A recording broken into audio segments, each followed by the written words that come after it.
We kicked off 2024 with our 10 worst list, and since you asked for it, I've now found some of the best speakers that have turned out to be great investments. According to their average resale value on the secondhand market, these 10 speakers have done a bang-up job maintaining their value, something I'm sure will make their owners happy and perhaps cause some of you to regret not holding on to them a little bit longer.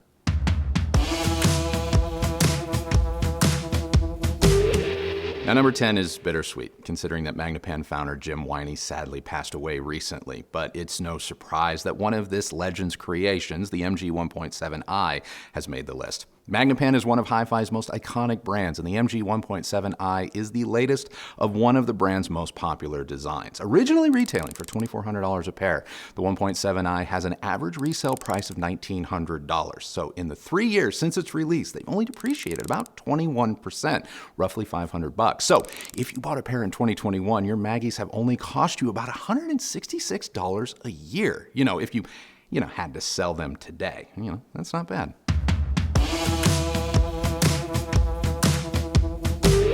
KLIPSCH bookshelf speaker, the LS50 Meta, has only been on the market for a few years and is holding strong, retailing for $1,500. The Meta's average resale price is $1,200. That's an annual depreciation of only 19%. This popular hi-fi speaker is still a great buy if you are looking for a reference caliber speaker that doesn't cost an arm and a leg.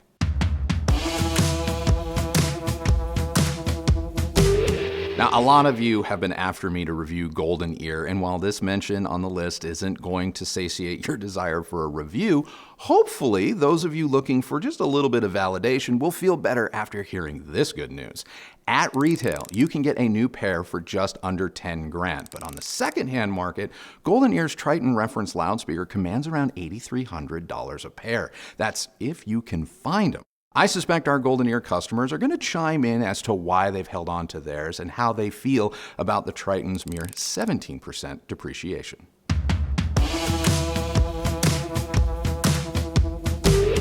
Given that KLIPSCH occupied 2 slots on our worst investment list, I was really hoping they'd find some redemption on this one, and they have with the FORTE 4. This is the speaker that we called the real sweet spot of the entire Heritage line. Choosing the FORTE 4 over, say, the Heresy and Cornwalls will have you sleeping soundly, knowing that the Forte's average depreciation is only 11%, which could make your decision on which Heritage speaker to buy just a little bit easier.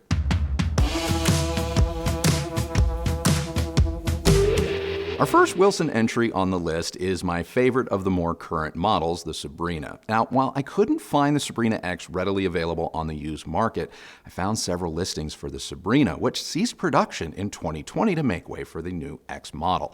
The original retailed for $15,900, and like new pairs, complete with warranty, still command an average price of $10,400. Now, at first this may sound like quite a dip, but think about it. It's been 4 years since that model last rolled out of the factory, and it's depreciated less than 9% at its current secondhand price.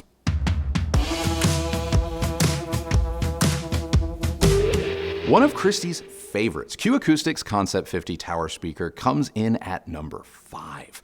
Admittedly, there weren't a lot of secondhand listings to choose from, which is another good sign, but enough that we were still able to arrive at a median price of just under $2,800 for the pair, meaning that as of this video, the Concept 50s have only depreciated about 7% since our review a year ago, and I love that for the 50s. They are one of the most underrated loudspeakers in all of hi-fi.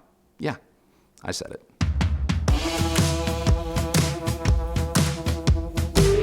High-end consumers of you name it never want to hear that their luxury purchases tend to depreciate faster than their more affordable counterparts, and this is especially true of high-end audiophile brands. But it would appear that not all high-end speakers suffer the same crash that a Range Rover does as soon as it's driven off the lot. Now, these next 4 speakers could all be considered cost-no-object contenders, and yet they may represent the best values of all, especially if you are the type to buy right and buy once. Case in point, a pair of Wilson Audio SASHA DAWs originally retailed for a little under 38 grand. Now, there is a new model, the SASHA V or 5, and it is often the case that new models tend to have a negative effect on the older generation's resale price. Only It hasn't, at least not that much. The DAWs still go for upwards of 30 grand on the secondhand market, which represents a depreciation of only 7%. That's pretty damn good. Quick break to thank today's sponsor, KLIPSCH. I know some of you out there can relate to the realization that you are slowly saying goodbye to your hair. I noticed mine thinning before I even turned 30. Embarrassed, I tried everything to hide the fact that my hair was slowly calling it quits, and I almost waited until it was too late.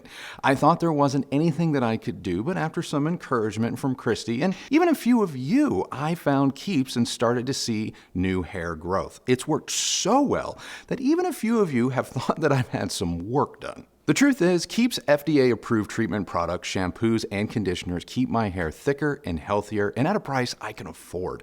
Their subscription-based service means there are no time-consuming doctor or pharmacy visits. They make it easy to speak with a professional online before shipping your order discreetly to your door. KLIPSCH has helped nearly 1 million men keep their hair, myself included. Hair loss stops with KLIPSCH. To get your special offer, go to KLIPSCH.com/Andrew Robinson or just click the link in the description and try it for yourself.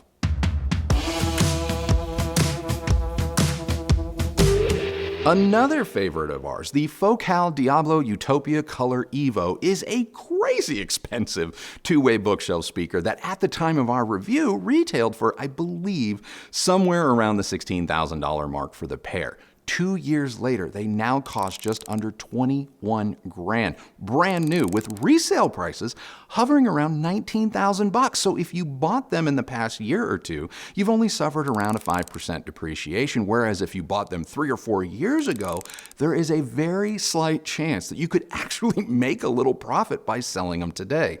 Knowing how great these speakers sound, I'm guessing that most are going to be holding on to theirs.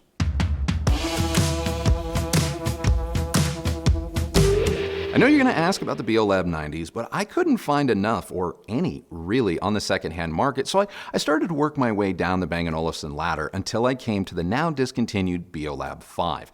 The BEOLAB 5 is one of those speakers that you either love or you hate. Now, I happen to love them, and I wish I had bought a pair when they were still in production. That said, while I had half expected to score a pair used and bring you all a fun throwback Bang & Olufsen episode, I was shocked to see that even well-loved, I mean used pairs of this genre-defining speaker still selling for close to 15 grand.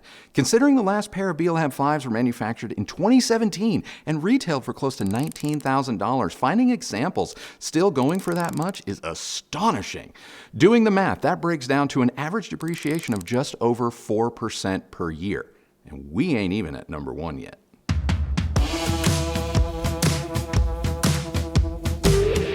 Coming in at number 1 is one of the most iconic loudspeaker series of all time, the Wilson Watt Puppy.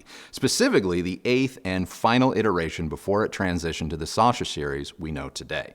Back in 2011, you would have paid over 27 grand for the pair. Today, you can find like new pairs selling for over 10 grand. Now, I know this may sound like a huge loss, but in 13 years, the Watt Puppy 8 has only seen an annual depreciation of about 4%. That's incredible, especially considering some of high-end speakers on our other list have seen double-digit drops in just 1 year. So there you have it, 10 of the best speakers you could have or maybe should have spent your money on. As crazy and as controversial as our worst speaker list was, I think this one was way more interesting.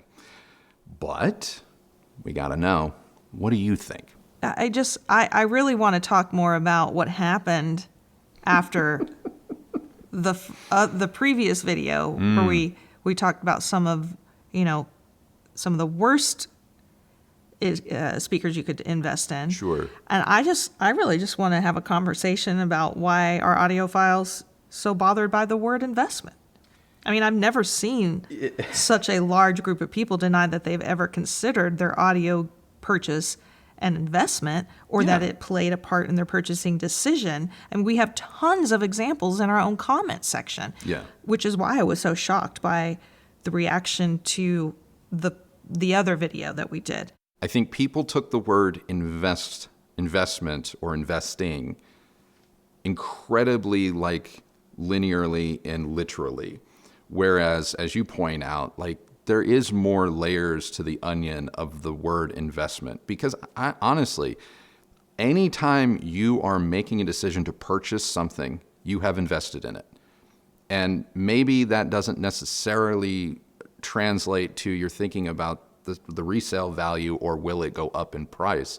But you are also hoping that you have spent wisely and that you're not wasting your money or your time. What I had an issue with that first video, and I do want to talk to you about it without hopefully getting too triggered ourselves, but what I found interesting is that when it comes to affordable loudspeakers, amplifiers, or whatever, if the, quote, barrier to entry is what the masses will consider to be inconsequential, I'm talking $300, $400, $500 or less, they're willing, or people seem to be willing to say like, oh, well, that doesn't matter. And I personally, I have a problem with that. I don't buy anything to be like, well, let's hope this works out. And I kind of feel like there's this attitude in our hobby especially, and it's not just related to speakers, it's across the board, where everything that's cheap gets a pass, and it's not a bad investment, even if it breaks, even if it's terrible, because of only $200, $300, who cares? Whereas obviously if you spend $30,000, you have high expectations. And I just think that money's money, and I don't have a money tree. So whether it's $300 or 30 grand, I expect my investment of my time and my finances to pay off. I just want to say really quickly that I don't think there's anything wrong with having those kinds of internal conversations with yourself and trying to when you're trying to make a purchasing decision. Yeah. It's totally natural. So don't feel bad about it. I'm not trying to make you feel bad about it. Those are normal, natural things. I just thought it was kind of funny that suddenly what we see common day in and day out in our comment section and on any channel's comment section was suddenly got turned on its head. Like, no, I don't ever do that. Yeah. Anyway, moving on. I'm curious, what do you believe affects depreciation values the most? Supply. If you really look at all of the speakers on the top 10 list, even like the MAGNEPAN 1.7i's, while they are on the more mid-fi, call it obtainable side, MAGNEPAN is not produced in mass quantities. I mean, they're still made in Minnesota, by a couple dozen people. And so you do have to wait for them a little bit, despite being able to go online and maybe purchase them or go to a dealer and purchase them. It's not an immediate gratification thing, yet it is a speaker that people are willing to wait for. So I think any time that you're dealing with a quality product that is made in the quantity that the market can sustain, then obviously you're not going to see such a negative decline in potential value. And all of these speakers embody that. Whereas on the flip side, on our naughty list, there were quite a few speakers that even people in the comments were referring to as disposable, and why they shouldn't be considered investments because they're disposable. Sony SC5, whatever it is a perfect example of that. And that's just a loudspeaker that there's probably hundreds of thousands, if not close to a million pairs just floating around. There are a lot of products like that have now skewed the thinking in this hobby quite a bit and has resulted in this sort of them versus, us kind of mentality. And it's troubling and it's kind of tragic. I don't know. I try to steer away from that, and I try and urge people calm when it comes to stuff like that. But the other thing that it sort of brings out in people is a cult of personality sort of mentality around certain products, where because there's a large enough fan base that's just so so sure, that it can be actually hard to critique something like that. And so those are the dark aspects of the financial side of the hi-fi hobby. Because I know a lot of people, they buy some of these products and they hold these brands up and they say, look, these guys are, they're not trying to screw us like the high-end brands. And it's like, that's not true. That's not true at all. Like, people are very, very quick to completely throw away economics 101, completely. There's no conspiracy as to why, a Harman or a Samsung or a Wilson Audio isn't manufacturing a $4 trinket. And it's not because they couldn't sell it. Trust me, they could. They could sell it in droves. But if there was a way for them to maximize their earning potential while still giving you exactly the same quality their brand is known for, trust me, they would do it. They would do it. But I'm telling you, internally, all of these different things that people think are happening behind the scenes, they're not necessarily happening. And conversely, if you're able to buy something for $1, that doesn't mean that the brand that sold it to you for $1 was willing to make 1 penny of profit. It doesn't mean that at all. They weren't doing you a favor. They just found a way to sell you the thing at $1 while making it for 5 cents. So the profit margins are the same, whether you're spending $1 or you're spending $100,000. It's just that $100,000 probably supports a hell of a lot more people along the way. And you may be like, well, it doesn't support me in my bank account. And that's a whole other video and a whole other argument. But it is something to keep in mind before you kind of jump off that diving board of, products that cost a little bit more than maybe some of us, myself included, can afford, automatically means that the people that make those things are trying to screw you, because that's not true. So, well, anything else? No, not at all. I'm more curious to see how people in the comments answer my question. Okay. I mean, honestly, I want to know what bothers you about the term investment. Okay. And how is it that why are you convincing yourself you don't see purchases like this as an investment? Is it just the word investment? Or are you truly in denial? All right. She said it. She said it, not me. I mean, she said it, not me. I don't know how else to put it.